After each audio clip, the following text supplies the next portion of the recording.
Hindi mo rin ba maintindihan yung partner mo? Yung pakiramdam na gusto mo maramdaman yung pagmamahal niya o kung gaano kaka-importante para sa kanya pero hindi niya pinapakita sa paraang alam mo kung paano pinapakita. Kung ganyan yung nararamdaman mo, posibleng magkaiba kayo ng love language na tinatawag. And if dumadaan ka sa mga ganitong sitwasyon, para sa itong video na ginawa ko ngayon. Dahil dito pag-uusapan natin kung paano natin aayusin pag nagkaroon kayo ng problema sa pagpaparamdam o pagpapadama ng pagmamahal nyo sa isa't isa. Kung interesado ka malaman kung ano na itong mga to, tara kapatid, usapan natin yan. Just keep on watching.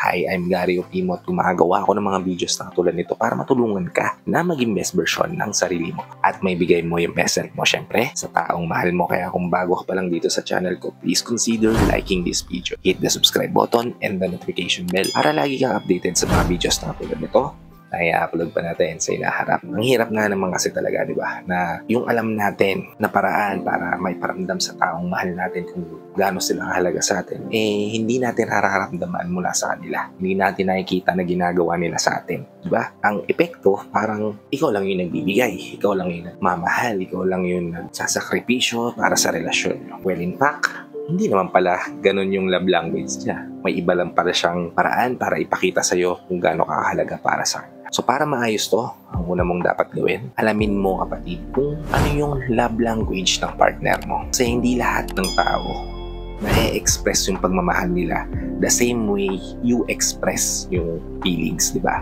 May mga tao na na-express nila yung pagmamahal nila by saying something to you. Patulad ng lagi kang pinapaalala na mahal ka niya sa pamamagitan ng pagsasabi niya na I love you sa'yo, di ba? Na ramdam mo na maalaga siyang tao dahil lagi ka niya kinakamusta. Yung ramdam mo na concern siya sa'yo dahil kinakausap ka niya about it. Sinasabi niya sa'yo yung totoong nararamdaman niya. At meron din naman mga tao na more on action naman. Yung hindi nila sasabihin na mahal ka niya pero nakaprepare na yung breakfast mo bago ka umalis ng work. Diba? Hindi niya sasabihin na mahalaga ka para sa kanya pero hindi ka niya pinapatrabaho, pinapagalaw, pinapakilos sa bahay dahil siya yung kumikilos kapag dumarating siya galing sa trabaho, di ba? Hindi niya nasasabi sa'yo na mahal ka niya pero lahat ng bagay na gusto mo binibigay niya. May mga ganyan naman tao. Well, it's either of the two naman, di ba? Ikaw na lang dumiskarte para malaman mo kapatid kung ano yung love language ng partner mo.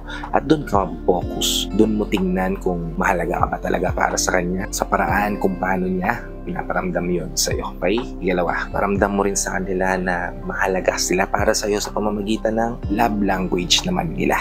Diba? Kung para sa kanila nararamdaman nila na sobrang mahalaga sila o mahal sila ng isang tao sa pamamagitan ng action kaysa sa verbal, yun ang gawin mo kapatid. Yun yung ipakita mo sa kanya. Yun yung iparamdam mo sa kanya. Kasi doon kanya mas ma-appreciate at hindi yung puro salita lang. Diba?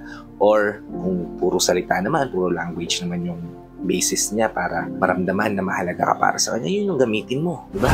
Speak their language din, kapatid. At hindi lang yung sa atin, yung gusto nating tingnan o obserbahan, di ba? Ikatlo, magtanong ka o obserbahan mo siya. Kapag hindi ka pa rin sure sa love language ng partner mo, ikaw na mismo gumawa ng paraan para malaman niya. Mix things up, kapatid. Tulad ng iparamdam mo sa kanila na na-appreciate mo sila sa pamamagitan ng pagsasabi sa kanila. Say some thoughtful words. Kaya naman, show affection, di ba? At ang pinakamahalaga, spend time together. Kasi ang isang relasyon, kapatid, nagpo-flourish yan o lalo pa yan nagbo-bloom kapag yung love ay na-express in a different ways. At ang huli, kapatid, repeat the process. Bakit?